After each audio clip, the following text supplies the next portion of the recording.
جانور کو اللہ کے نام پر قربان کرنا ہے. جانور خرید کے لائے, لوگوں نے پوچھا ہاں بھائی کتنے کا لیا ہے؟ اب دل کی کیفیت کیا ہے کہ بتاؤں کتنے کا لیا, میری سخاوت کے چرچے ہوں یا یہ نیت ہو کہ اللہ کی رضا کے لیے لیا ہے, تقوی کے لیے لیا ہے. لوگ واہ واہ کر رہے ہیں, دل کی کیفیت کو چیک کرنا ہے. جب دوسروں کے جانور سے آپ کے جانور کا موازنہ کمپیرزن کر رہے ہیں, اب آپ نے چیک کرنا ہے کہ دل میں نیت کیا ہے. کاش ذبح کر لیا, اب گوشت بانٹنے کا وقت ہے, اس وقت دل کی کیفیت کیا ہے کہ سارا گوشت میں ہی رکھ لوں کہ نہیں اللہ کے بندے بھی کھائیں, غریب لوگ بھی کھائیں. دل کی کیفیت کیا ہے؟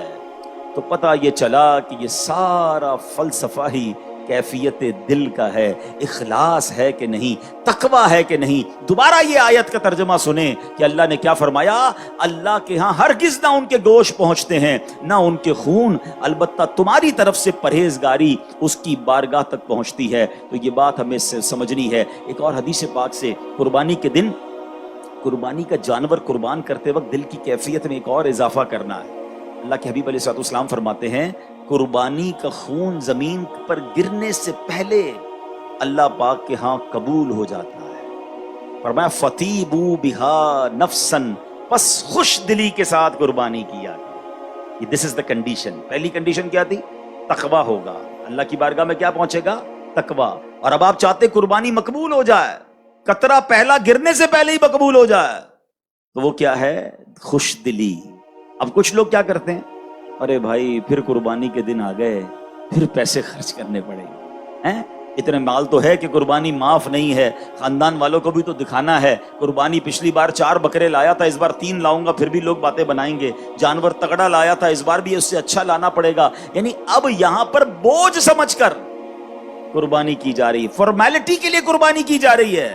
نہیں, خوش دلی کے ساتھ, اے اللہ تیری مہربانی تو نے اس قابل بنایا, تیرا کرم کہ تو نے اس قابل بنایا, پھر مجھے ثواب کمانے کا موقع دیا. روایتوں میں آتا ہے کہ قربانی کے جانور کے ہر بال کے بدلے میں قربانی کرنے والے کو ایک نیکی ملتی ہے.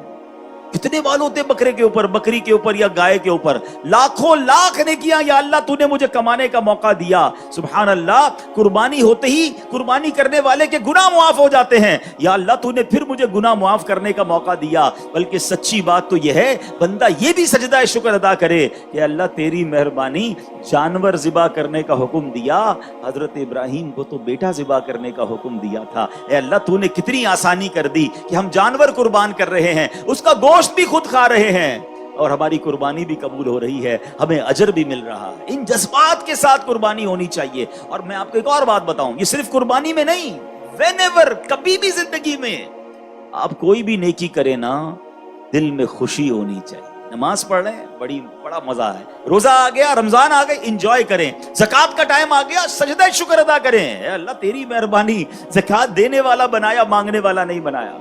مگر ادھر ایسے بھی لوگ ہوتے ہیں, رمضان آئے تو ٹینشن, ارے باپ رے باپ پھر روزے رکھنے پڑیں گے. 1 سال گزر گیا, ارے باپ رے باپ پھر زکوٰۃ دینی پڑے گی. اللہ اکبر, پھر جناب لمبی لمبی تراویحاں پڑھنی پڑیں گی. ارے توبہ کرو, اللہ نے پیر سلامت دیے ہیں جبھی تو تراویح پڑھو گے نا.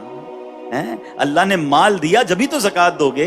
اللہ نے مال دیا جبھی تو حج کو جا رہے ہو. ارے عبادتوں میں تو انجوائے کیا کرو. اور جو عبادت خوش دلی کے ساتھ ہوتی ہے نا, اس کا اجر, اس کا ثواب, اس کی برکت ہی کچھ اور ہوتی ہے ہمیشہ. اب اس قربانی میں بھی آپ نے بہترین جانور کرنا ہے, مگر اچھی نیت کے ساتھ اور خوش دلی کے ساتھ کرنا ہے. اللہ اکبر. اب سنو نا, خوش دلی کس کو کہتے ہیں؟ اللہ حضرت ابراہیم اور حضرت اسماعیل کی اس قربانی کا کوئی ذرہ نصیب فرمائے.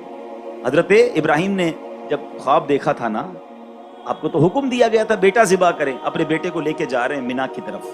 کمال یہ ہے کہ بیٹے سے چھپ کر قربانی نہیں کی, بیٹے کو بتا دیا.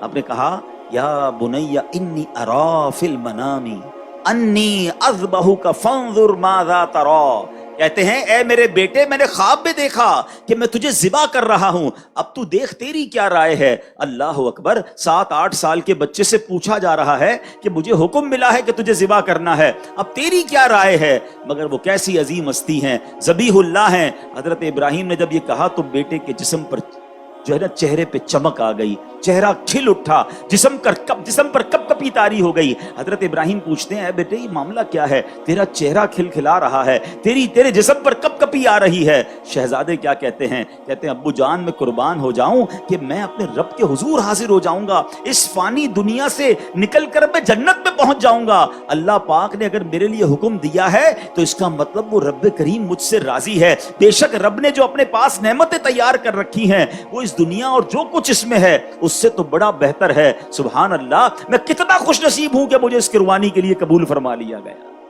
ادھر پیسے سے قربانی میں جان جا رہی ہے، ادھر جس کی جان جانی ہے وہ خوشی سے جھوم رہا ہے۔ فرق تو دیکھو نا کہ اللہ کی بارگاہ میں قربانی کرنے والے نے کیسی قربانی کی۔ سبحان اللہ، شاعر کہتے ہیں عید قرباں جذبہ ایثار کا اظہار ہے، عید قرباں جذبہ ایثار کا اظہار ہے، یہ اطاعت کا خلیل اللہ کی معیار ہے یہ تسلیم و رضا کی ایک لافانی مثال، جان دینے کے لیے فرزند بھی تیار ہے، باپ کا حسن عمل بیٹے کا ذوق اتباع اس مثالی داستاں کا مرکزی کردار ہے۔ بزرگوں نے جب یہ واقعات پڑھے نا، انہوں نے پتہ کیا کیا؟ اب ہمیں تو حکم نہیں ہے بیٹا ذبح کرنے کا، مگر شیخ احمد بن یحییٰ دمشقی رحمت اللہ تعالی ایک بڑے نیک بزرگ ہیں، دمشق میں موجود تھے، دمشق کے رہنے والے ہیں۔ کہتے ہیں ایک روز اپنے والدین کے ساتھ میں بیٹھا تھا، والد صاحب قرآن پڑھ رہے تھے، والدہ بھی ساتھ بیٹھی تھی۔ دوران تلاوت ہی حضرت ابراہیم اور حضرت اسماعیل کا واقعہ آ گیا۔ انہوں نے قرآن کریم سے یہ واقعہ پڑھ کر گھر والوں کو سنایا کہ دیکھو کیسے قربانی ہوئی تھی، حضرت ابراہیم نے اپنا بیٹا ذبح کرنے کے لیے گئے اور یہ واقعہ ہوا۔ اللہ اکبر۔ تو ان کی والدہ نے یہ واقعہ سنا، کہتی ہیں بیٹا کیسے عظیم لوگ ہیں کہ باپ نے بیٹے کو قربان کر دیا، میرے بھی تو تم ایک ہی بیٹے ہو، میں تمہیں قربان تو نہیں کرتی، ذبح کرنے کا تو حکم نہیں ہے، جا میرے بیٹے میں تجھے اللہ کے نام پر وقف کرتی ہوں، جا اور اللہ کی عبادت کر، دین کا کام کر۔ حضرت شیخ احمد کہتے ہیں میں گھر سے چلا گیا، مکہ مکرمہ پہنچا، کعبہ شریف کے قریب رہ کر عبادتوں میں دل لگاتا رہا، نیکیوں میں مصروف رہا۔ کئی سالوں بعد والدین کی یاد آئی، کہتے واپس دمشق آیا، دروازہ کھٹکھٹایا، اندر سے ماں نے پوچھا کون ہے؟ کہتے احمد ہوں۔ ماں کہتی میرا ایک ہی بیٹا تھا، وہ میں نے اللہ کے نام پر وقف کر دیا ہے، اے بیٹا واپس جا، اللہ کی عبادت کر، دین کی خدمت کر، اب ہماری ملاقات قیامت کے دن ہوگی۔ یہ ایسے افراد تھے۔ آج ہم اپنے بچوں کو دین کی طرف بھیجنے کے لیے تیار نہیں ہوتے۔